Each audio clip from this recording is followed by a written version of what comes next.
Sistem pertahanan udara Rusia Buk, M1 dan Tor, M2 bekerja siang dan malam melindungi pasukan darat dari serangan udara Ukraina di garis depan.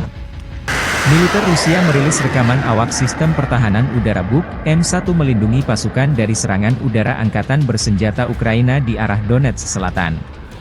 Penembak anti pesawat melakukan tugas tempur sepanjang waktu di sekitar garis kontak tempur, mengidentifikasi dan menghancurkan target udara musuh pada jarak hingga 100 km.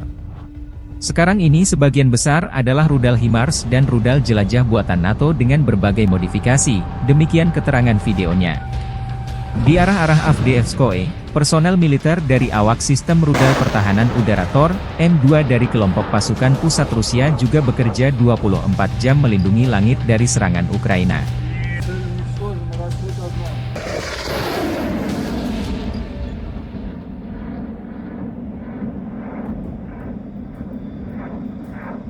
Download Tribun X sekarang, menghadirkan lokal menjadi Indonesia.